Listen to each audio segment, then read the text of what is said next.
রিজিসা আহলাল বাইতি ওয়া ইউতাহহিরুকুম তাতহীরা। আমার আল্লাহ তাআলা বলেছেন নিশ্চয়ই যারা আমার নবীজির আহলে বায়াত, আমার নবীজির বংশধর, আমি আল্লাহ তাআলা এদের থেকে সকল প্রকার পাঙ্কুলতা অপবিত্রতা দূর করে আমি আল্লাহ তাদেরকে পবিত্র বানাইলাম। মানে যারা নবীর বংশধর আমার আল্লাহ তাদের থেকে সকল প্রকার অপবিত্রতা দূর করে তাদেরকে আমার আল্লাহ তাআলা পবিত্র বানাইছে।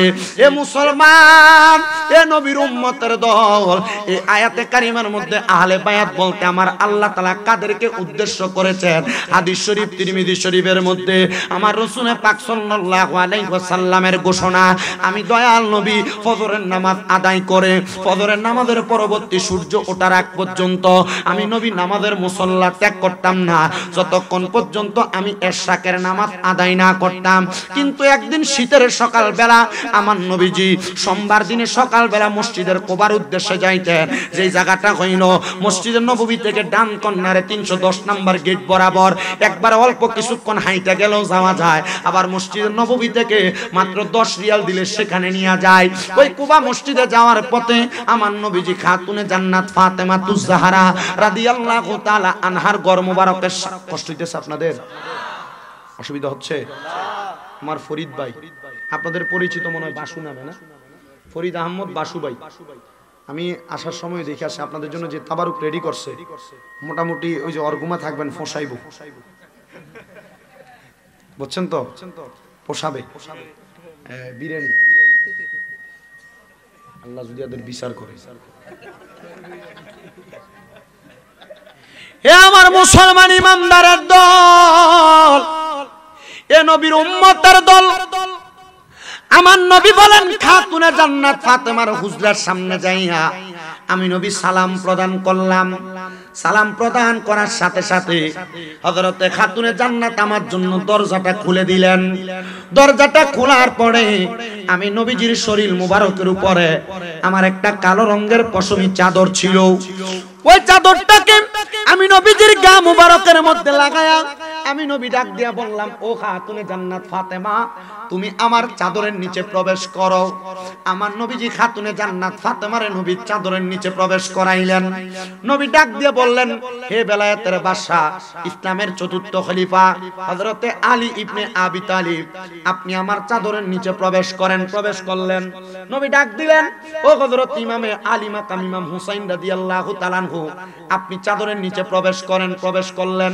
নবী ডাক দিলেন, ও ইমামে আলী মাকাম ইমাম হাসান রাদিয়াল্লাহু তাআলা আনহু, আপনি এই চাদরের নিচে প্রবেশ করেন।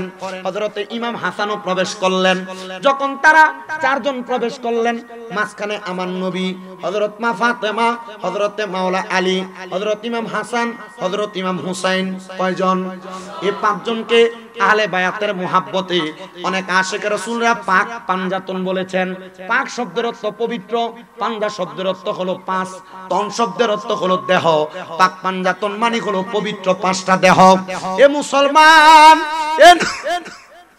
নবীর উম্মতের দল, আমার নবীজি এদেরকে চাদরের নিচে প্রবেশ করায়া আল্লাহর দরবারে দোয়া করলেন, আল্লাহুম্মা হাউলাই আহলু বাইতি, আল্লাহ আপনি এদেরকে কবুল করেন, এরা হলো আমার আহলে বায়াত। আমার আল্লাহ তাআলা সাথে সাথে ইন্নামা ইউরিদুল্লাহু লিইউযহিবা আনকুমুর রিজিসা আহলাল বাইতি ওয়া ইউতাহহিরুকুম তাতহীরা আয়াত নাযিল করে দিয়েছেন। আল্লাহ বলে, বন্ধু নবী, যারা আপনার আহলে বায়াত আমি আল্লাহ তাদেরকে পবিত্র বানাইছি। এবার আমার আল্লাহ তাআলার প্যারা হাবিব বলেন, আমি নবীজির স্ত্রী, নবীজির ওই ফাতেমার ঘরের মধ্যে অবস্থান করতেছিলেন। আমার চাদরটারে আলগি দিয়া আমার স্ত্রী চাদরের নিচে প্রবেশ করতে চাইলেন।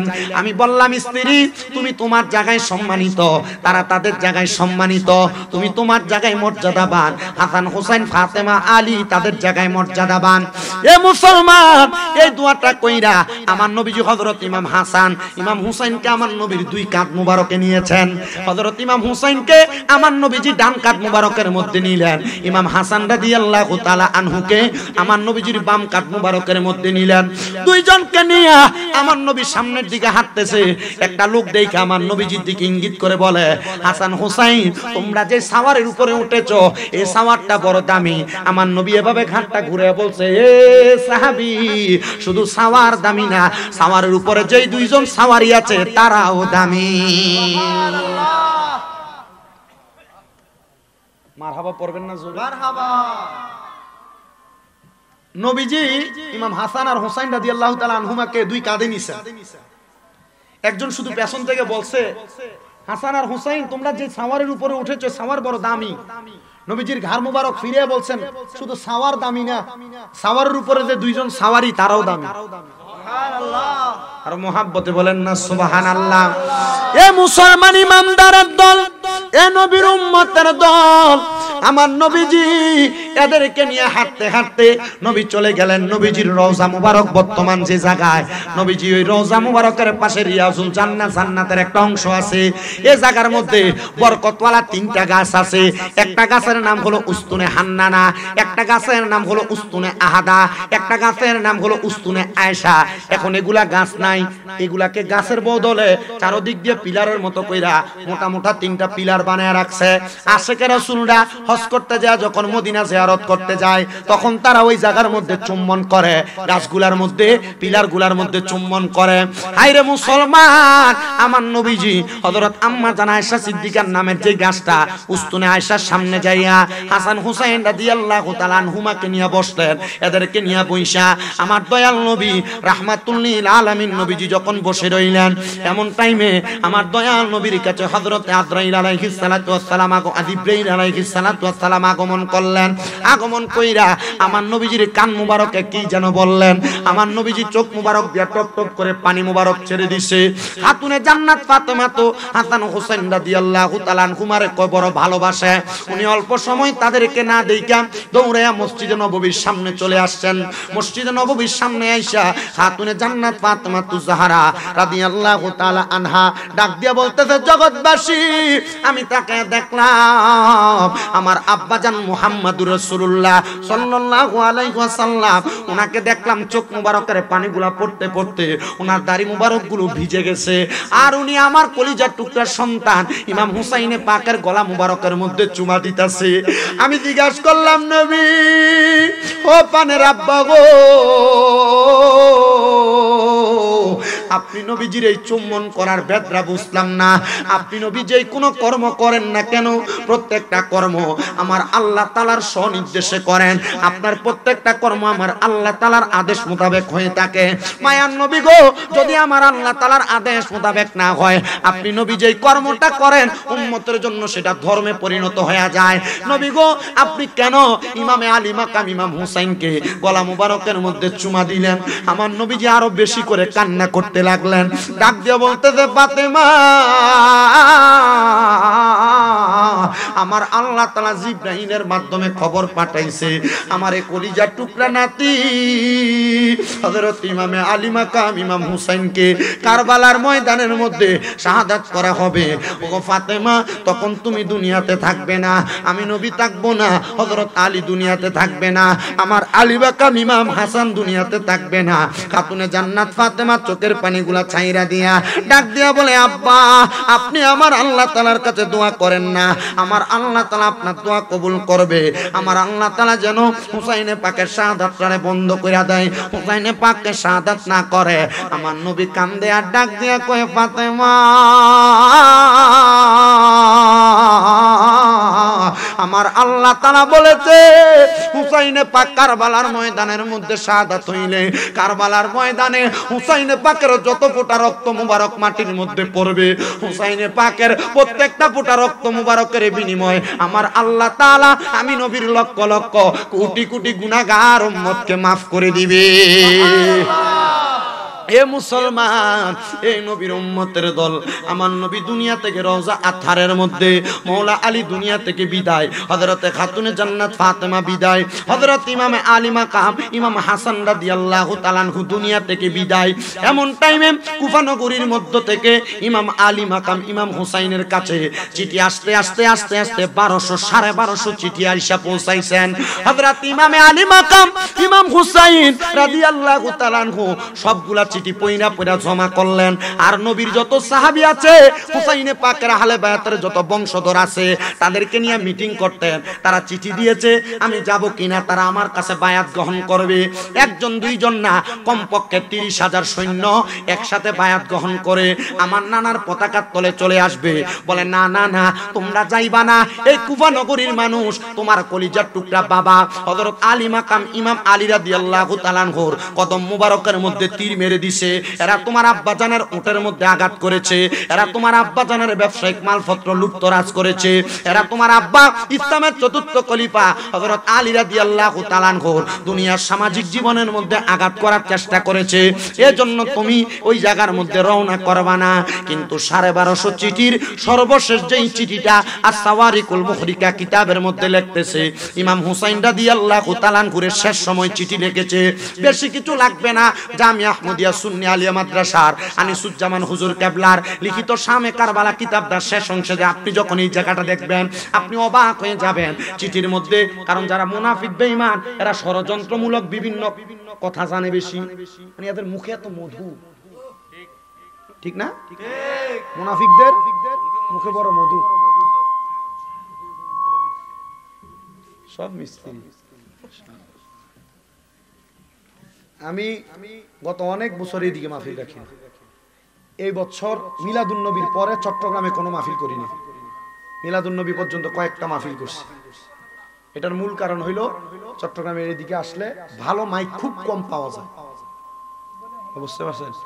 এই যে আজকের মাহফিল, আমি গতকালকে মাহফিল করছি কুমিল্লা ক্যান্টনমেন্ট, যে ওইখানে ময়নামতি, আর আজকে আপনাদের এখানে। আগামীকালকে ওই যে দাউদকান্দির পাশে দিয়ে গরিপুর হইয়া হোমনা একটা, তিতাস একটা করে সিলেট চলে যাও না। আমার কথা হচ্ছে, আমি যদি কষ্ট করে কথা বলতে আমার মাথায় ধইরা গেছে, আমি এত চিল্লেও কথা বলা লাগে না, আমি খুব নরমাল কথা বলি, খুব নরমালি।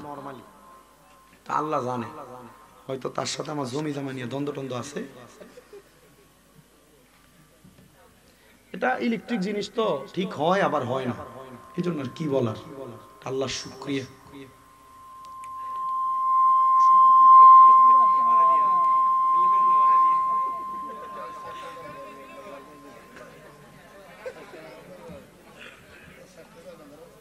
চেষ্টা করতেছে, এরও দোষ নাই, এর কইয়া লাভ নাই, ইলেকট্রিক জিনিস। হে মুসলমান ইমানদার, এ নবীর উম্মতের দল, আশিক রাসূল সমাজ জালিয়াঘাটার বাবারা, বাসকালীর বাবারা, গভীর মনোযোগ লাগে বয়ানটা শ্রবণ করো।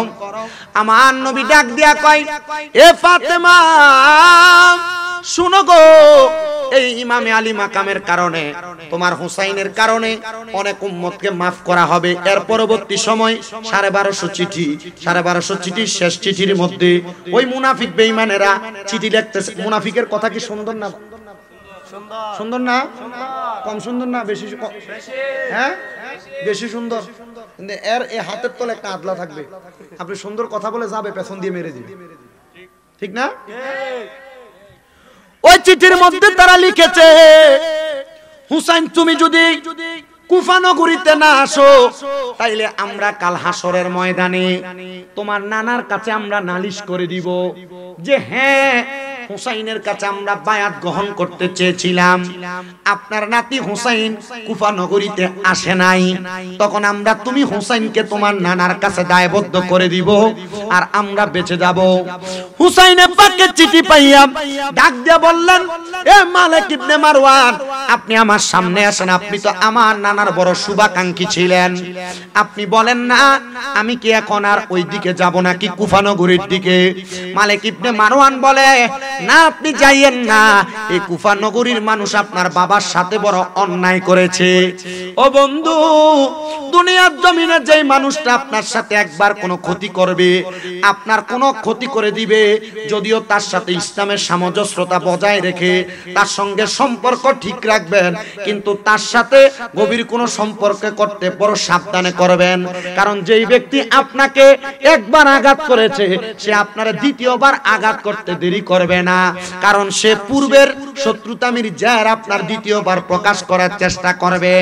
আরেকটা জিনিস মনে রাখবেন, যত পারেন টাকা পয়সার লেনদেন কম করবেন। মানে হাওলাত বরাত যেটা কর্জে হাসানা বর্তমান জামানার মধ্যে চলে না। কর্জে হাসানা দিলে যদি টাকা চাইতে যায়, কয় তোর টাকা আমি মেরে দিব নাকি? দিবই তো। 7 মাস হয়ে যায়, 500 টাকাও খুঁজে পাওয়া যায় না। মনে রাখবেন, সবচাইতে সম্পর্ক নষ্ট হওয়ার মূল মাধ্যম হলো টাকা পয়সা। আর বন্ধুত্বের মাঝে এই সম্পর্কগুলা নষ্ট হয়ে যায়, এগুলার কারণ হলো ওয়াদাবদ্ধতা, ওয়াদার খেলাফ।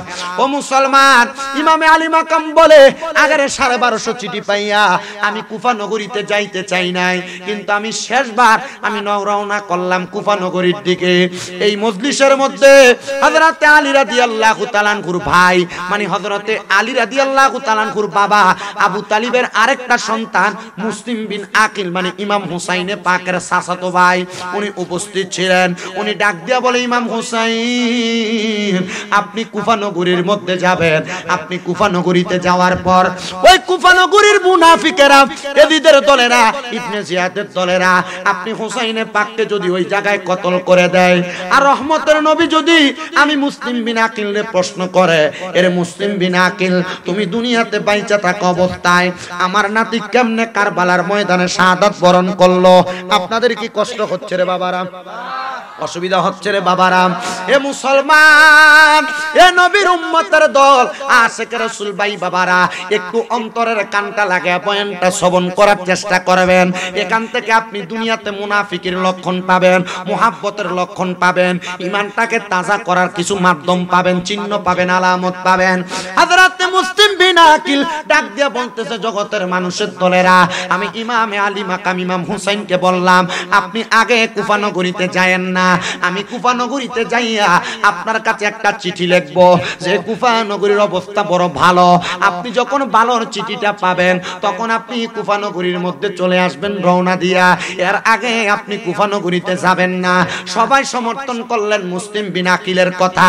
ঠিক আছে, আপনি আগে রওনা করেন। সমস্ত প্রকার সরঞ্জাম নিয়া মুসলিম বিন আকিল রওনা করবে। মুসলিম বিন আকিল বলে, আমার জুব্বা মুবারকের পেছন থেকে আমি টের পাইলাম কে যেন টান দিয়ে ধরে রাখছে। আমি পেছনে তাকায়া দেখলাম, আমি মুসলিম বিন আকিলের ছোট ছোট দুইটা বাচ্চা হযরত মুহাম্মদ এবং ইব্রাহিম আমার পেছন দিয়ে ধরে রাখছে। আমি জিজ্ঞাসা করলাম, কিরে আব্বা জানেরা, আমি আব্বা জান তোমাদেরকে ছাইরা চলে যাচ্ছে, তোমরা বুঝি এই জন্য কান্না করতেছ আর আমার পাঞ্জাবিতে টেনে ধরে রাখছো? ওই মুহাম্মদ এবং ইব্রাহিম, মানে মুসলিম বিন আকিলের স্ত্রী, মুহাম্মদ এবং ইব্রাহিমের মা দুনিয়াতে ছিল না, এদেরকে জন্ম দেওয়ার সময় ইন্তেকাল করে দুনিয়া থেকে বিদায় হয়ে গিয়েছিলেন।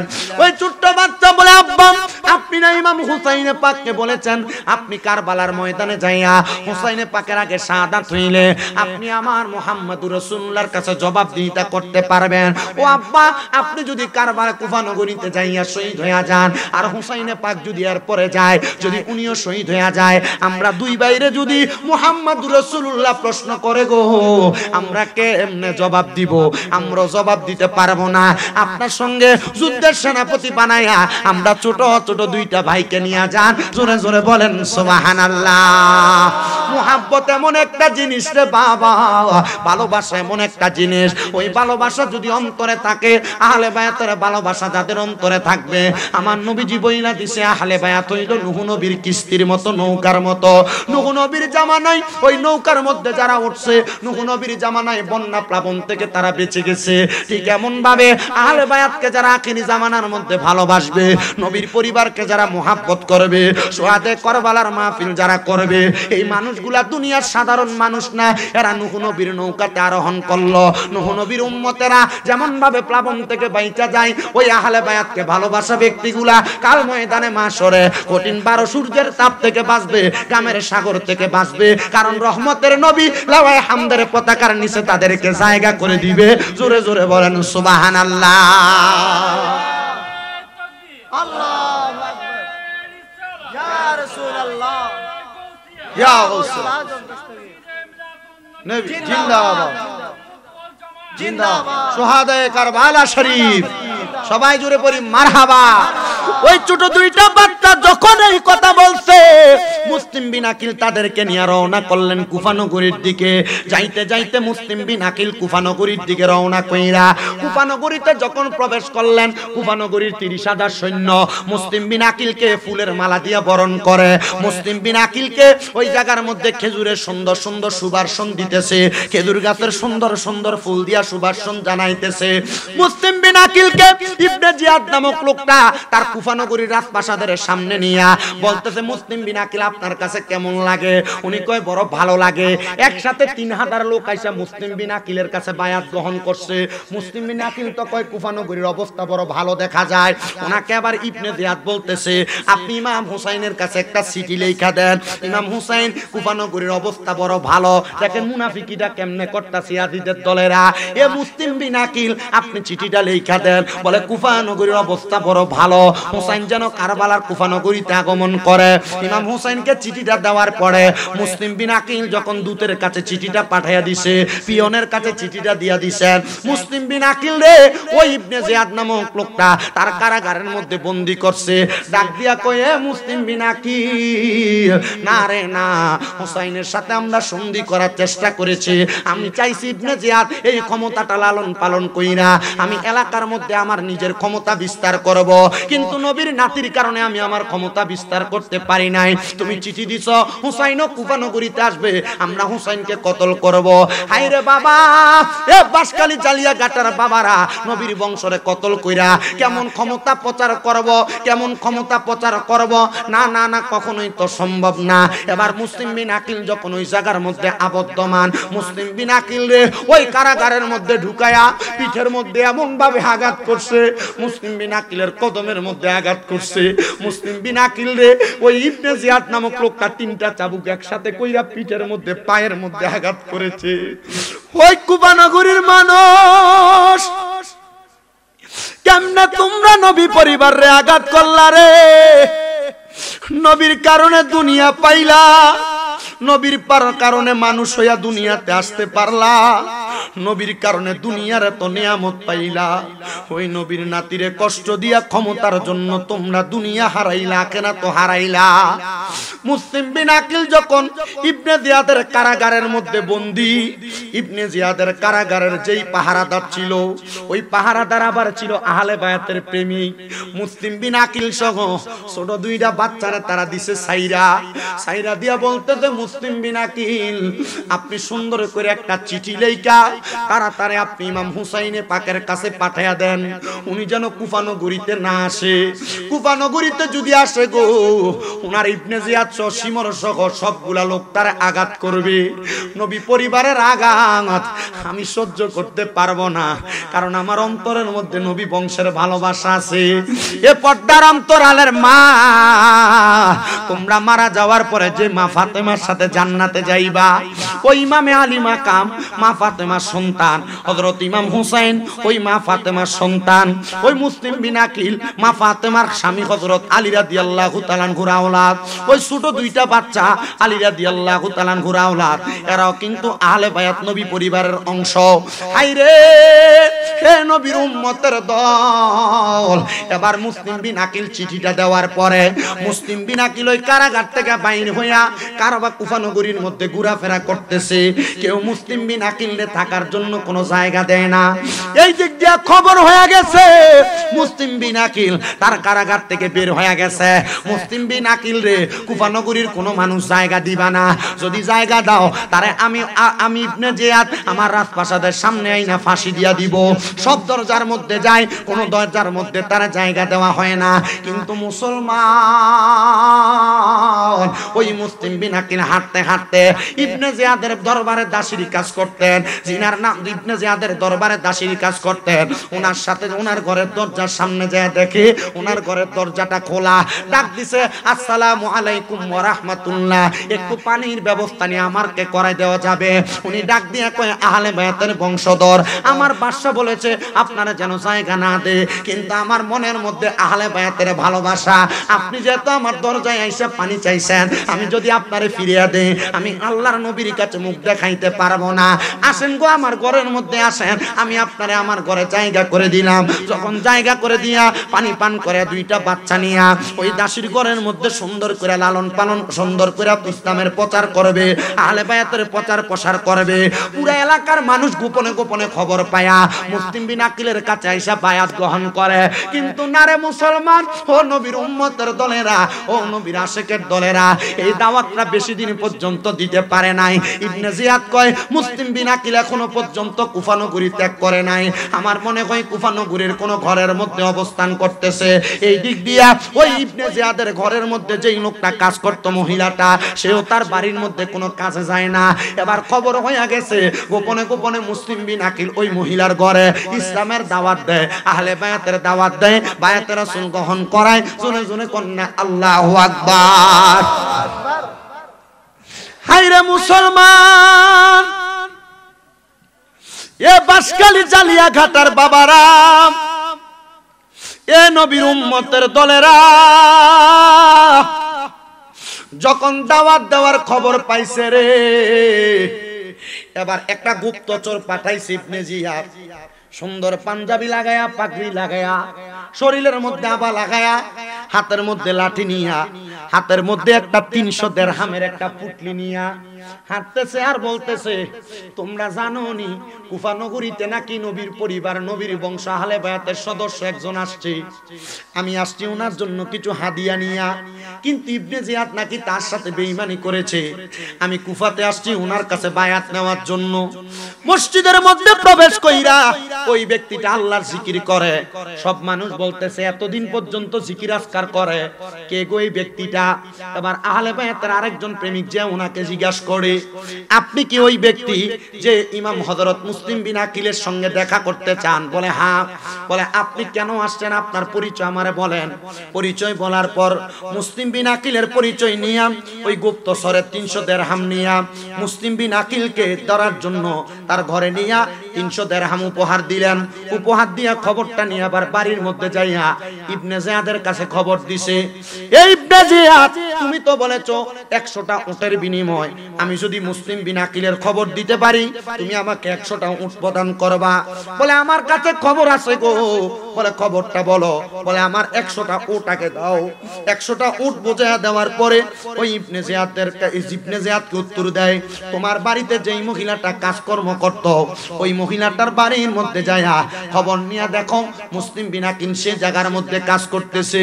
হায়রে মুসলমান, ইবনে জিয়াদ 10 জন লোক পাঠাইছেন 5টা ঘোড়ার মধ্যে চড়াইয়া, 5টা ঘোড়া নিয়া ইবনে জিয়াদ সহ তার লোকেরা যায়া ওই মহিলার ঘরে ঢুইকা ডাক দিয়া কই, এ মুসলিম বিন আকিল, আপনি যে ইসলামের দাওয়াত দেন, আপনার দাওয়াত তো আমরা পাইছি, চলেন আমরা আপনার সাথে যাই।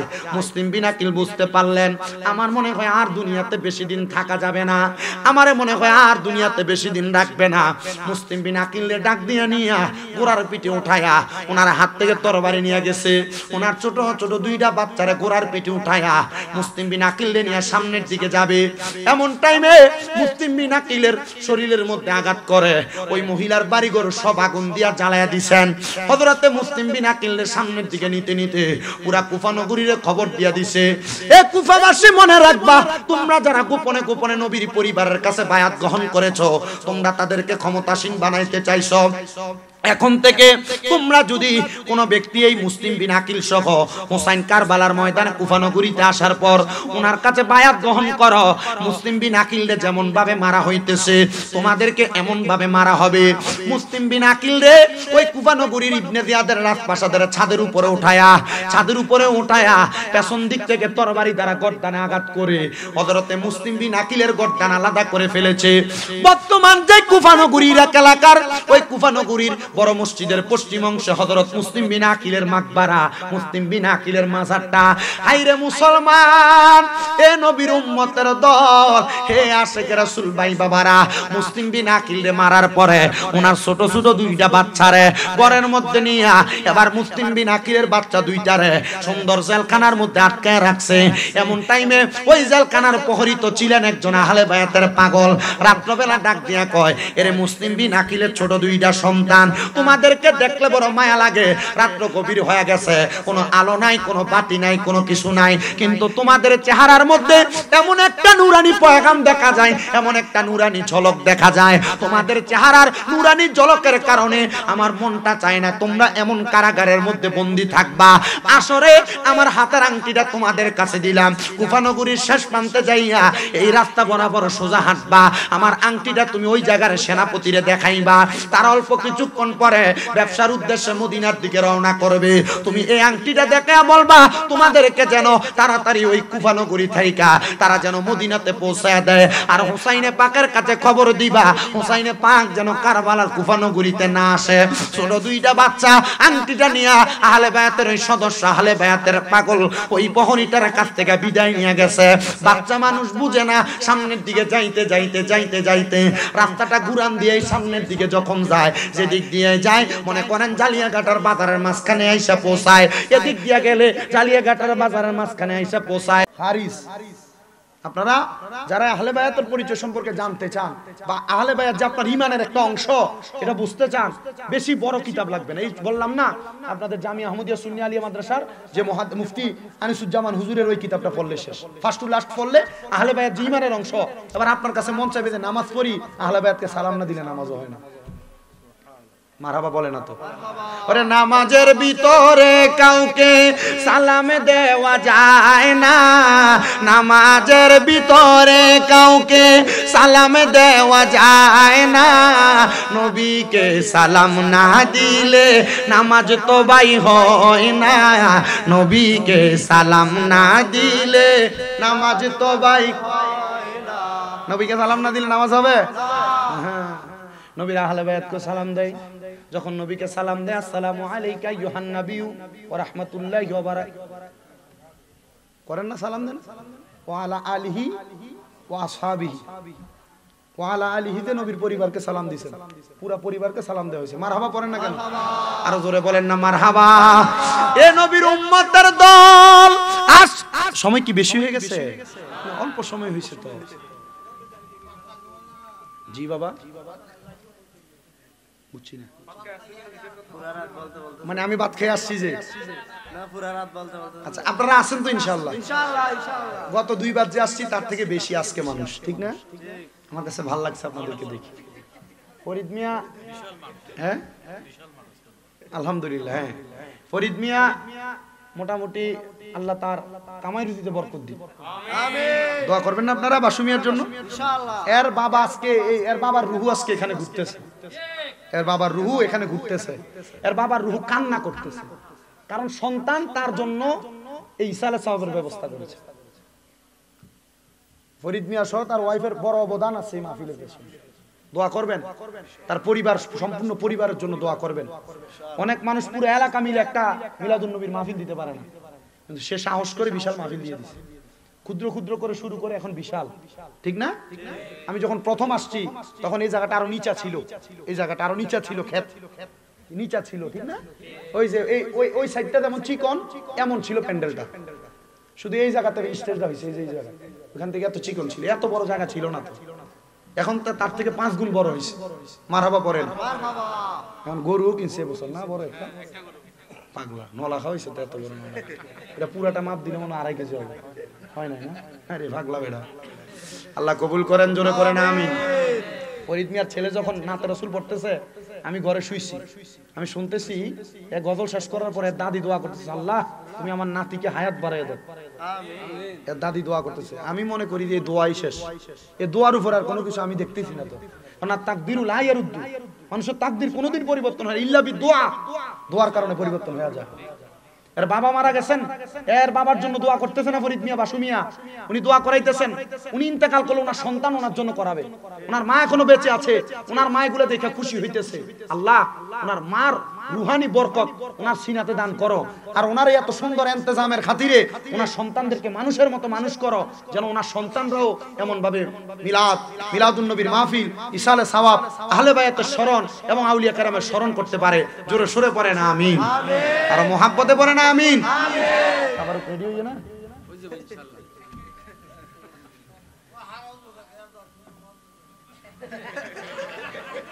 উনি খুব আবেগ নিয়ে ওয়াজ শুনতেছে।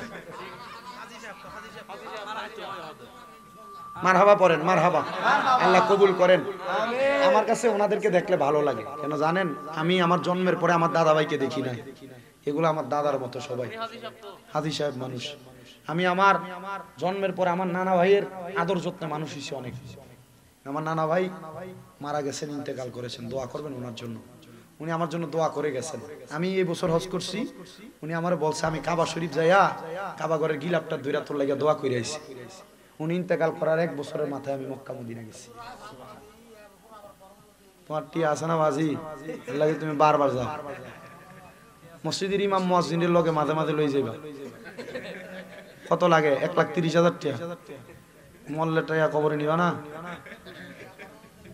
বড় দিনই শক্তি আছে, আছে, আসলে শক্তি আছে।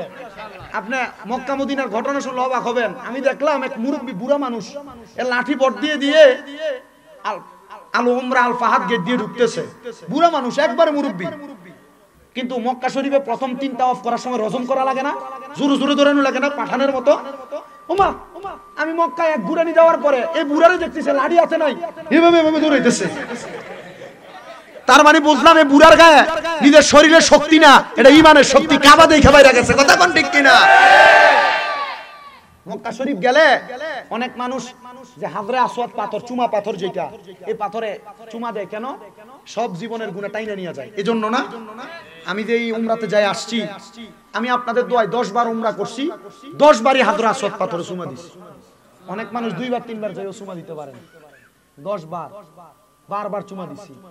কিন্তু আমি যখন বিদায়ী তাওয়াফ করি চলে আসবো, আমার মনে একটা আফসোস লাগছে, আল্লাহ 10 বার উমরা হজ করলাম, এখন আবার বিদায়ী তাওয়াফ করলাম, আমার মনটা চাইতেছে যদি কোনো ত্রুটি থেকে থাকে আরেকবার যদি চুমা দিতে পারতাম। এখন তার হজ নাই, হজও করলাম না, বিদায়ী তাওয়াফ করলাম, আরেকবার চুমা দিতে পারলে আল্লাহ ভালো লাগতো। আমি গেলাম, অনেক জোরাজুরি করলাম, পারি না। চিন্তা করলাম আরে যাওয়ার সময় মনে শেষ আশাটা পূরণ হবে না। পরে কিছুক্ষণ দাঁড়াইলাম, দাঁড়ায় দেখি মানুষগুলো এক সাইড দিয়ে যাচ্ছে, কোন রকম আসতেছে। আমি দাঁড়ানোর পর কোথা থেকে জানি এক সুদানি আসছে, কালা এই মুড়া, আমার শুনিয়ে এভাবে যে আল্লাহু আকবার কে এভাবে ঢুকছে।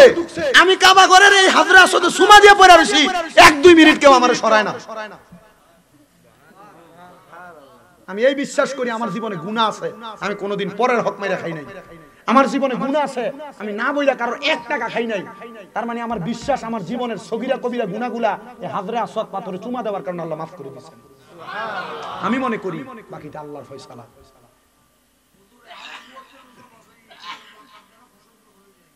মারহাবা। এখন ৭৪ বছর বয়স, মক্কাত গেলে 25 বছর হয়ে যায়। মারহাবা কর না কেন? যখন 25 বছর লাগে তোমার ফো আরে কল দিবা, ও বাজি আর তো 25 বছর, আর একটা বিয়া করা আছে না, কেমন মজা লাগে। আল্লাহ আল্লাহ কবুল করুক, আমিন পড়েন। এখানে যারা আছেন আল্লাহ সবাইকে একবার হলো মক্কা মদিনা যাওয়ার তৌফিক দিক। সবাই ডান হাত তোলেন, ডান হাতের তালুটা উপরের দিকে দেন, বলেন আল্লাহ, বলেন আল্লাহ জীবনে মরণের আগে একবার হলেও মক্কা তাওয়াফ মদিনা জিয়ারত নসিব করুন, আমিন। নিয়াতুল মুমিনিন খায়রুম মিন আমালি, মুমিনের নিয়ত তার আমলের চাইতে উত্তম। মক্কা মদিনা না যাইতে পারেও যদি মারা যান এই নিয়তের কারণে, মরার আগে আপনার আমল নামে একটা মক্কা মদিনা যাওয়ার সওয়াব হয়ে যাবে। আলহামদুলিল্লাহ, আর জোরে কন্না আলহামদুলিল্লাহ। কেন বলছি জানেন? যখন হাতটা উঠাইছি তখন অনেক হাত তোলে নাই, আমি দেখছি তো। আপনি মনে করেন না যে আপনি মোটামুটি মাশাআল্লাহ সর্দার মানুষ। হ্যাঁ, আল্লাহ বুঝার তৌফিক দান করুন, জোরে পড়েন আমিন। সালাতুন ইয়া রাসূলুল্লাহ,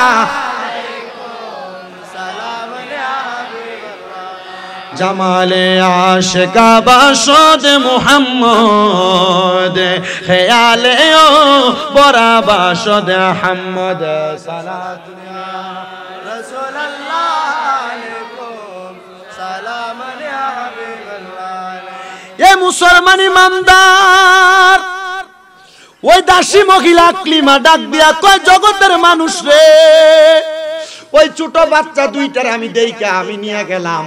আমি এদেরকে নিয়ে আমার যে মালিক ওনার কাছে বললাম, মালিক আমি তো নবীর পরিবারের মুসলিম বিন আকিলের ছোট দুইটা বাচ্চা ইব্রাহিম এবং মুহাম্মদের খোঁজ পাইছি, আপনি কি তাদেরকে আপনার কাছে রাখবেন নাকি?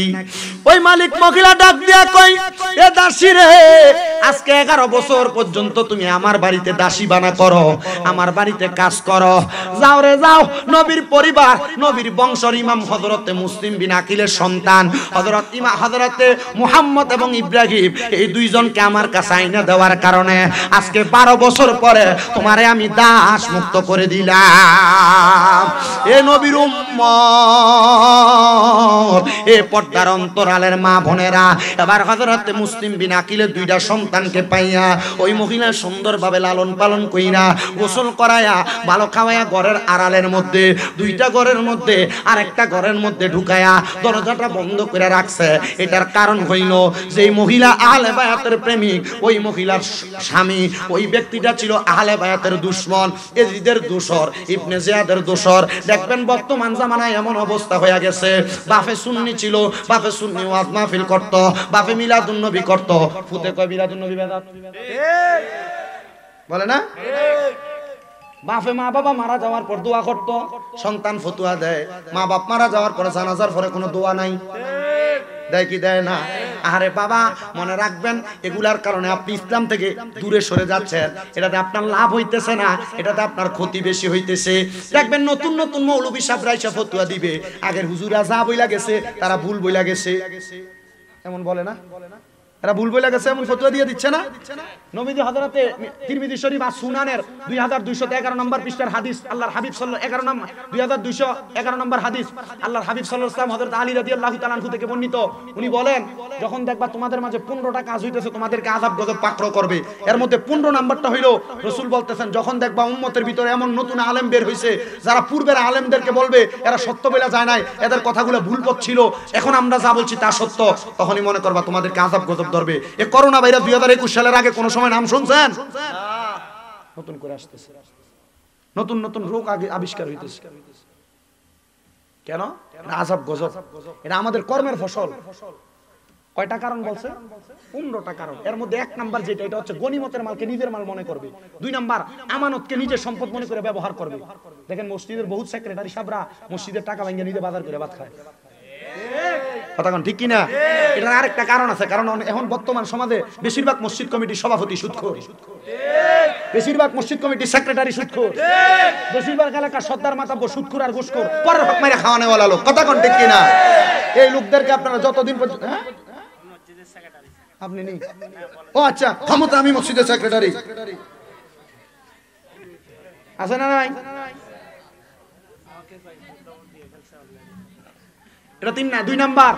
রাসূল বলছে 3 নাম্বার, যখন দেখবা কোন ঘরের ভিতরে স্বামী স্ত্রীর বাধ্য, মানে স্ত্রীর কথা স্বামী শুনে চলা লাগে, কথা বলে না, যখন দেখবা কোন পরিবারের ভিতরে স্বামী স্ত্রীর বাধ্য হইয়া চলে, মানে স্বামীর কথা বউ শুনে না, বউয়ের স্বামীর কথা শোনা লাগে, তখন মনে করবা তোমাদেরকে আযাব গজব পাকড়াও করবে।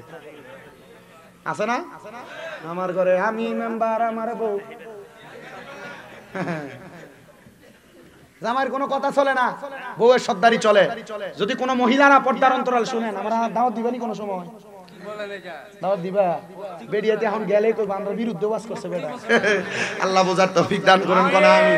বাবা মা বোনেরা শুনেন, রাসূল পাক বলেছেন মহিলারা জান্নাতে যাওয়া একবারে সহজ, যদি মহিলারা 4 কাজ করে, পর্দা, নামাজ, রোজা, লজ্জাস্থানের হেফাজত, যদি এই 4 কাজ করতে পারেন, নামাজ, রোজা, স্বামীর আদেশ, লজ্জাস্থানের হেফাজত, এই 4 কাজ যদি কোনো মহিলা করতে পারে, তাহলে মহিলার জান্নাতে যাওয়া কেউ আটকাইতে পারবে না। কিন্তু এখন মহিলা স্বামীর আদেশ মানবে দূরের কথা, স্বামী যদি বলে এখানে যাইও না, এইখানেই বেশি করে যায়। ঠিক ঠিক মা বোনেরা মনে রাখবা, আল্লাহর হাবিবের ঘোষণা, কোন মহিলা তার স্বামীর আদেশ ছাড়া বাবার বাড়িতে যাইতে পারবে না।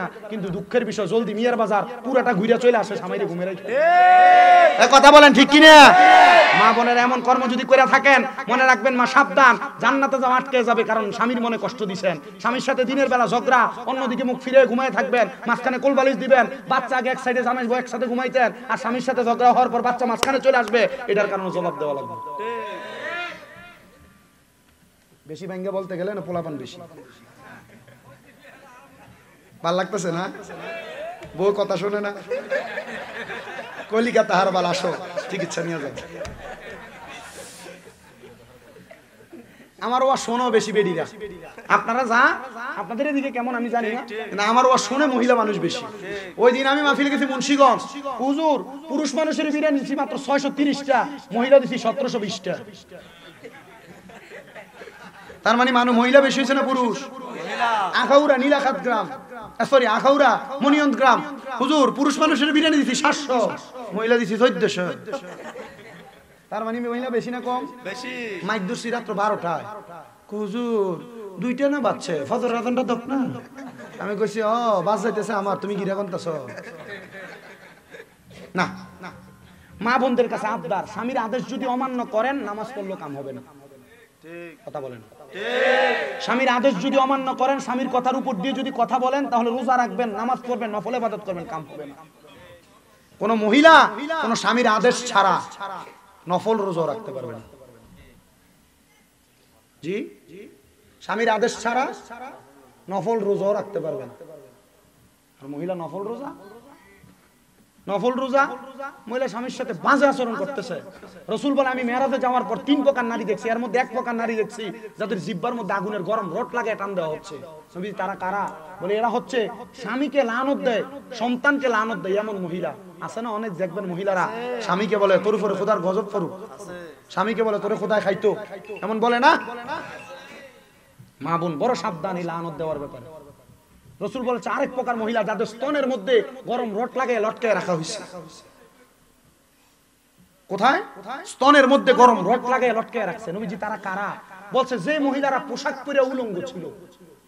আমাদের সমাজে বহুত মহিলা পোশাক পরে উলঙ্গ। দেখবেন আপনার মেয়ে, আপনার ছেলের বউ, আপনার ভাবি পোশাক বোরকা পরতেছে, এ উলঙ্গ থাকলে শরীর যেমন বোঝা যাইতো, বোরকা যে টাইট ফিটিং এমনি তাই দেখা যায়। ঠিক না? এই ব্যাপারে বড় সাবধান। নবীজি বলছে আরেক প্রকারের মহিলা দেখছি যাদের মাথার চুলে লটকায় আগুনে সেক দেওয়া হচ্ছে। নবীজি তারা কারা? বলে তারা হইল ওই মহিলা যাদের মাথার চুলগুলো উটের কুজের মতো, উটের ছুটি আছে না গরুর ছুটি যে কুজ, এই কুজের মতো যাদের মাথার চুল এবং উটের কুজের মতো উঁচা করে রাখছে, এই মহিলাদেরকে আগুনের উপরে সেক দেওয়া হবে। মা বোনেরা চুল কি স্টাইল করে আপনার কপাল থাকে, এখানে কপাল থেকে 1 বিঘা উপর 4 আঙ্গুল উপরে আপনার চুল দেখা যায়। আপনি স্ক্যাপিং করলেও আপনার মাথার চুলের আকার আকৃতি বোঝা যায়। সাবধানী ব্যাপারে কথা বলেন না কেন? আপনি দেখবেন আপনার মেয়ে এগুলা করতেছে, আপনার ছেলের বউ এগুলা করতেছে, আপনার স্ত্রী এগুলা করতেছে, এগুলা করা বন্ধ করা। আর নচেত আপনি নামাজ পড়বেন, কাম হবে না। আপনি 5 ওয়াক্ত নামাজ পড়েন, আপনার বউ বেপরদা ঘুরে, কাম হবে নাকি? কথা বলেন। কাম বুঝেন তো আপনারা? কাজ আর কি? এটা আমাদের কুমিল্লার ভাষায় কাম বলি আমরা। আল্লাহ কবুল করেন, জোরে পড়েন আমিন, আর মুহাব্বতে পড়েন না আমিন। এ মুসলমান ইমানদার, ওই মহিলার স্বামী, ওই স্বামীটা ছিল আহলে বায়াতের দুশমন। এবার মহিলা সন্তান 2টাকে ঘরের আড়ালে নিয়ে অন্য ঘরে বসাইছেন। অন্য ঘরে বাচ্চা 2টা ঘুমানোর পরে ওই স্বামী রাত্রবেলা বাড়িতে আইসা ডাক দিয়া বলতেছে স্ত্রী সারাদিন বড় কষ্ট হয়েছে, আমি একটু সুন্দর করে পরিষ্কার হয়ে আসি, আপনি আমার জন্য খাবার রেডি করেন। মহিলা বলে আমি খাবার রেডি করলাম। আমার স্বামী সুন্দর করে পরিষ্কার হয়ে খাবার খাইতে বসছেন। প্রথম লোকমাটা দিবে, এমন টাইমে গুনগুন গুনগুন কান্নার আওয়াজ শোনা যায়। স্বামী ডাক দিয়া কয় স্ত্রী তুমি কি কান্নার আওয়াজ শোনো? স্বামী কথাটা কাটাইতেছেন স্ত্রী না আমি তো কোনো আওয়াজ শুনি না। ডাক দিয়া বলতেছে স্ত্রী মুসলিম বিন আকিলের 2টা ছেলেকে যদি ইবনে জিয়াদের কাছে নিয়ে দেওয়া যায় তাহলে মুসলিম ইবনে জিয়াদ বলেছে 100টা উট উপহার দিবে। আমার মনে হয় মুসলিম বিন আকিলের 2টা ছেলের কান্নার আওয়াজ পুরা ঘরের চারিদিক কুইজা পালাইছেন, কোন জায়গার মধ্যে ওনাকে দেখেন নাই। এবার তালাশ কইরা নিজের অন্য ঘরের মধ্যে দরজা খুলে দেখে নূরানি চেহারাওয়ালা ছোট 2টা বাচ্চা কান্না করে। ওই মহিলা ডাক দিয়া কয় কি রে মুহাম্মদ এবং ইব্রাহিম তোমরা তো এমন ভাবে আওয়াজ করার কথা না। বাচ্চা 2টা ডাক দিয়া কয় মা আমরা যখন ঘুমাইছি আমাদের আব্বা জান আমারে ঘুম থেকে ডাকতেছে। হায়রে জালিয়াঘাটার বাবারা, কত সন্তানের বাবা মারা যাওয়ার পরে তোমরা বাবার স্বপ্ন দেখো, কিন্তু তোমার আব্বা জান অন্ধকার কবরে কেমন আছে তুমি জানো না। ওরে ভালোবাসি তোমায় বাবা, বুকটা যে যায় ছিঁড়ে, তোমার কথা হৃদয় মাঝে পড়ছে বারে বারে।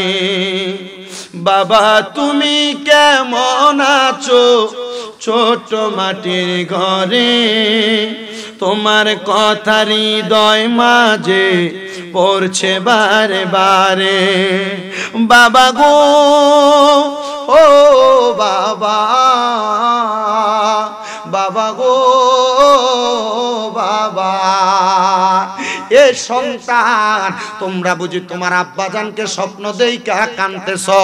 আল্লামা ইবনে সিরিনের স্বপ্নের তাবিরের কিতাবের প্রথম দিকে লিখতেছে, কোন সন্তান যদি মা মারা যাওয়ার পর, বাবা মারা যাওয়ার পর, অথবা তার কোনো আত্মীয় স্বজনকে মারা যাওয়ার পর স্বপ্ন দেখে, খাবার চাই অথবা অন্য কোনো কারণে স্বপ্ন দেখে, সে যেন ওই মৃত ব্যক্তির জন্য হাত তুলে দোয়া করে। ওই ইবনে সিরিন কেন গো? বলে তার জন্য দোয়া করলে তার দোয়ার কারণে আল্লাহ কবরবাসীকে মাফ করে দিবে। আপনারা অনেকেই বাপ মারা স্বপ্ন দেখেন, আত্মীয় স্বজনকে স্বপ্ন দেখেন, আপনারা কখনো এমন কর্মকাণ্ড করবেন না যে দোয়া করবেন না। স্বপ্ন দেখলে নিজে নিজে দোয়া করবেন। হুজুর দিয়া দোয়া করানোর ক্ষমতা না থাকলে নিজে দোয়া করলেও অসুবিধা নাই। আইরে বাবা, ওই ছোট দুইটা বাচ্চারা স্বামীটা হাতে নিয়ে, স্ত্রী কয় স্বামী আপনি 100টা উটের লোভে দুইটা বাচ্চারা নিয়ে ইবনে জিয়াদ এজিদের কাছে দিয়েন না। বলে না রে না, 100টা উট পাইলে আমার জীবন পরিবর্তন হয়ে যাবে। বলে 100টা উট দিয়া আপনি দুনিয়া পাইবেন, আখেরাত পাইবেন না। আহলে বায়াতের দুইটা সদস্যরে ভালোবাসলে আপনার আখেরাত জান্নাতের রাস্তা ক্লিয়ার হয়ে যাবে। স্বামী ডাক দিয়া স্ত্রী সরবইলা মাথার মধ্যে আঘাত করে ফেলে দিছে। মুসলিম বিন আকিলের 2 সন্তান, এদেরকে নিয়ে সামনে যায়। মায়ের সাথে একটা সন্তান ছিল আহলে বায়াতের পাগল। ও বাবা, নিজে মিলাদুন নবী করলে হবে না, কারবালার মাহফিল করলে হবে না, সন্তানদেরকে অভ্যাসে পরিণত করাইবেন যেন আপনার মরার পরে তারাও করে। মারহাবাটা জোরে।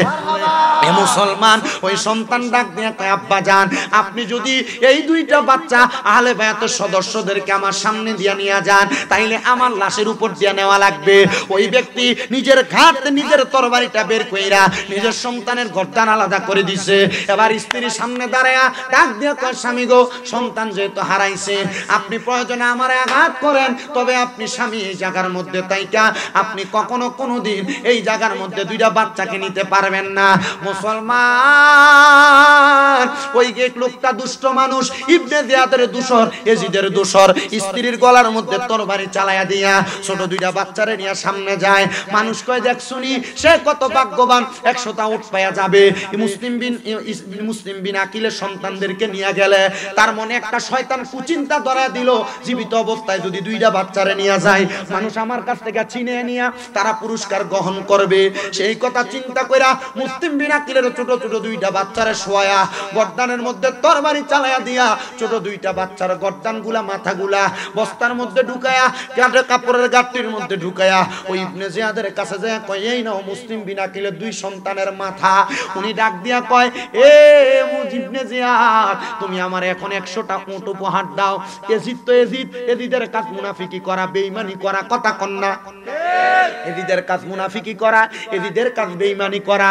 মুনাফিকি বেঈমানি করলে আপনার স্থানটা এজিদের সাথে হইতে পারে।